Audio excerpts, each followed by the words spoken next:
সকলকে জয় যিশু। বন্ধুরা, আমি জয়মন্ডল আপনাদের সকলকে আবার স্বাগত জানাই আমার ইউটিউব চ্যানেল। বন্ধুরা, আজকে আমি আপনাদের জন্য একটি গুরুত্বপূর্ণ ঈশ্বরের পবিত্র বাক্য নিয়ে এসেছি। এই বাক্যে যাওয়ার আগে আসুন ছোট্ট একটি প্রার্থনা করি, যাতে ঈশ্বর আমাদের সকলকে তার বাক্য বুঝতে সাহায্য করেন। আসুন প্রার্থনা করি। স্বর্গীয় প্রেমময় দয়ালু পিতা, প্রভু তোমার ধন্যবাদ শোনার সময় জন্য। সে প্রার্থনা করি প্রভু, আজকে আমরা যা কিছু শুনবো যাতে মনে রাখতে পারি এবং আমাদের জীবনে ব্যবহার করতে পারি। ছোট প্রার্থনা প্রভু যিশুর নামে চাই, আমেন। তো আসুন আমরা আমাদের সঙ্গে বাইবেল খুলি, ফিলিপিও তার 2:14-15 পদ। এখানে বলে, তোমরা বচসা ও তর্ক বিতর্ক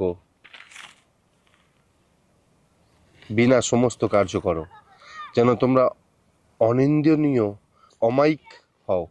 এই কালের সেই কুটিল ও বিপদগামী লোকেদের মধ্যে ঈশ্বরের নিষ্কলঙ্ক সন্তান হও, যাহাদের মধ্যে তোমরা জগতে জ্যোতির্গণের ন্যায় প্রকাশ পাইতেছ।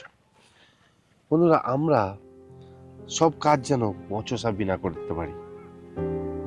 আমরা এমন একটি পৃথিবীতে বাস করি যেখানে আমরা কখনোই সন্তুষ্ট হতে পারি না। আমাদের কাছে যদি সাইকেল থাকে আমরা বাইক চাই, আমাদের কাছে যদি গাড়ি থাকে আমরা বাড়ি চাই, আমাদের কাছে ছোট্ট একটা বাড়ি থাকলে আমরা বড় বাড়ি চাই। আমরা কোনোদিন আমাদের কাছে যতটুকু আছে সেটা নিয়ে সন্তুষ্ট থাকি না। আমরা সারা দিন সারা জীবন শুধুমাত্র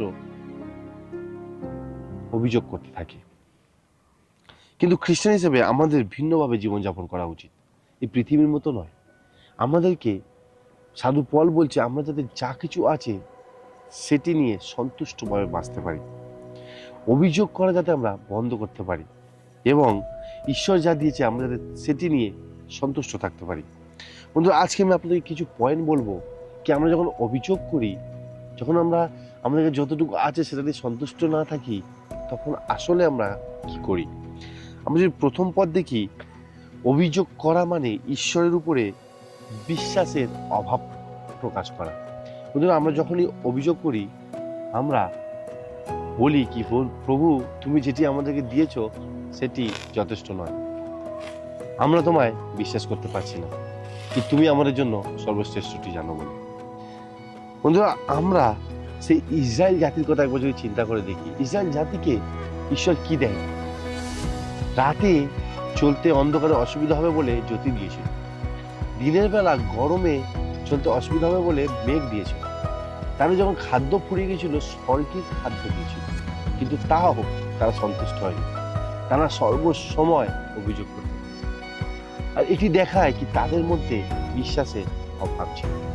আজকে আমরা যদি সেই একই রকম করতে থাকি, তাহলে আমাদের জীবনে আমরা এটি প্রকাশ করতে পারি কি আমাদের বিশ্বাস অনেক কম। যদি আমরা বিশ্বাস করি তাহলে আমরা অভিযোগ করা নিশ্চয়ই বন্ধ করব। আমরা অনেক সময় এমন হয় কি আমরা আমাদের জীবনে কিছুর জন্য চাই, যেমন চাকরি বা সন্তান। যখন চাকরি চাই আর চাকরি পেয়ে যাই তখন আমরা সন্তুষ্ট হই না, কি এই চাকরিটা অনেক কষ্টকর। যখন আমরা সন্তান চাই, সন্তান পেয়ে যাই, কিন্তু তারপর বলি প্রভু এ দেখে মানুষ করব কি করে। বন্ধুরা, আমরা যাতে সন্তুষ্ট হতে শিখতে পারি, সাধু পল আজকে আমাদেরকে এটি শেখাতে চাইছে কি আমরা যাতে সন্তুষ্ট হতে পারি। আসুন আমরা দ্বিতীয় পয়েন্টটি দেখবো, সেটি হলো সন্তুষ্ট শেখার বিষয়। আমরা যদি বাইবেল খুলি, ফিলিপিওতে 4:11 পদ, সেটি আমাদেরকে বলে,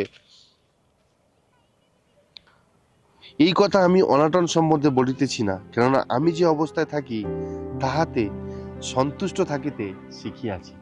বন্ধুরা, সাধু পল যে অনেক আরামদায়ক জীবনযাপন করছিল এমন নয়, তিনি কারাদণ্ডে ছিল এবং তিনি বলছে কি আমি যেমন আছি তাতেই সন্তুষ্ট আছি।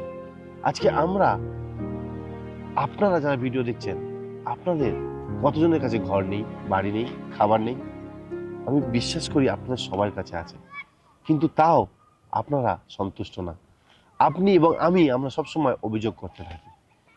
বন্ধুরা, আমরা যে অবস্থায় থাকি না কেন তাতেই সন্তুষ্ট থাকতে শিখতে হবে। অনেকে আমরা মনে করি কি আমাদের কাছে ঘর তো আছে, কিন্তু বড় ঘর হলে আমরা বেশি খুশি হব। আমাদের কাছে টাকা পয়সা তো আছে, কিন্তু আরো বেশি টাকা হলে আমরা বেশি সুখী হব। তার কোনো গ্যারেন্টি নেই বন্ধু।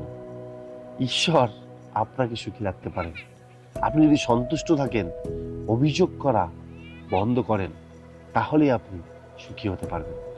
বন্ধুরা, আজকে আমি আপনাকে একটি গল্প বলতে চাই। এই ছবিটি দেখুন। এই ছবিটি আমি যখন বিহারে গেছিলাম সেখানে গরমের সময় দুপুরবেলা 1টার সময় তুলেছিলাম। এই বাচ্চা মেয়েটি খালি পায়ে পিচের রাস্তার উপর দাঁড়িয়ে আছে।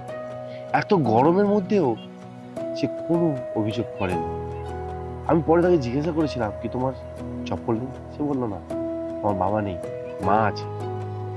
আর মা একটা চপ্পল কেনার মতো ক্ষমতা রাখে না, কিন্তু আমি দুবেলা খেতে পাই, তাতেই আমি সন্তুষ্ট। আমার মনে অনেক আনন্দ হয়েছিল, তার সঙ্গে অনেক কষ্ট হয়েছিল। আমি সেই মেয়েটির থেকে নিজের জীবনে শিখতে চেয়েছিলাম, আমি তো এরকম হতে পারিনি এখন। আমি এখনো পর্যন্ত অল্প জিনিসের জন্য অভিযোগ করি, সন্তুষ্ট হতে পারি না। আমার কাছে ঘর আছে, গাড়ি আছে, খাওয়ার জন্য খাবার আছে, জামা কাপড় পরার আছে, পরিবার আছে, তাও আমি সবসময় অভিযোগ করতে থাকি।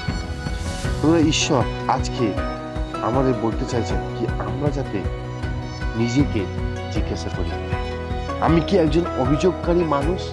আজকে আমি যাতে একজন কৃতজ্ঞ খ্রিস্ট বিশ্বাসী হতে পারি, যাতে অভিযোগ করা বন্ধ করতে পারি। অভিযোগ করা মানে আমাদের অবিশ্বাসকে প্রকাশ করা।